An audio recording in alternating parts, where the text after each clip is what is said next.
សាលាខ្ញុំរៀនចេញតែពាក្យថាដារៀនអ្វីផ្សេងមិនចេះឡើយណាមានតែពាក្យថាដាក្នុងចិត្តខ្ញុំនិយាយគឺជាការពិតនៅក្នុងចិនកិនដល់តែដាខ្ញុំដឹងក្តីបញ្ចប់សិក្សាខ្ញុំប្រាថ្នាយកដាទាំងអស់ខ្ញុំចង់ក្លាយជាអ្នកទាបពន្ធដាហើយចង់ទៅលេងនៅកាណាដាខ្ញុំចូលចិត្តជិះឡានម៉ាកហុងដាពិសេសស្រឡាញ់ស្រីស្រីឈ្មោះដាខ្ញុំស្រឡាញ់ស្រីឈ្មោះដាចង់យកគេធ្វើសង្សារតែឈ្មោះដាច្រើនអស្ចារ្យ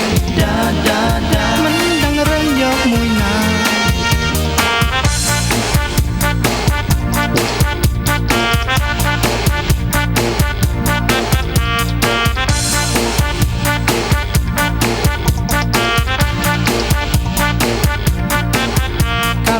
ខ្ញុំទៅសាលាខ្ញុំរៀនចេញតែពាក្យថាដារៀនអ្វីផ្សេងមិនចេះឡើយណាមានតែពាក្យថាដាក្នុងចិត្តខ្ញុំនិយាយគឺជាការពិតនៅក្នុងចិនគិតដល់តែដាខ្ញុំដឹងក្តីបញ្ចប់សិក្សាខ្ញុំប្រាថ្នាយកដាទាំងអស់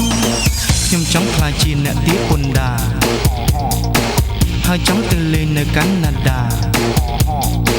ខ្ញុំចូលចិត្តជិះឡានម៉ាកហុងដាពិសេសស្រឡាញ់ស្រីស្រីឈ្មោះដាខ្ញុំស្រឡាញ់ស្រីឈ្មោះដាចង់យកគេធ្វើសង្សារតែឈ្មោះដាច្រើនអស្ចារ្យមិនដឹងរឿងយកមួយណាបាក់សម្រាប់ចិត្តបាក់សម្រាប់ចិត្តខ្លាំងណាស់បាក់សម្រាប់ចិត្តបាក់សម្រាប់ចិត្តខ្លាំងណាស់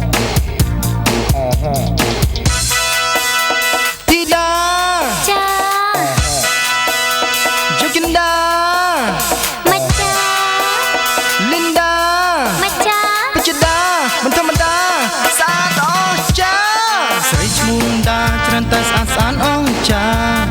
ដូចបងផាកំពុងបញ្ចេញសំរងអូយខ្ញុំស្រឡាញ់ស្រីស្រីឈ្មោះដាទាំងអងរូបខ្ញុំកំឡងនៅមិនទាន់មានស្នេហាខ្ញុំស្រឡាញ់ស្រីឈ្មោះដាចង់យកគេធ្វើសង្សារតែឈ្មោះដាច្រើនអស្ចារ្យ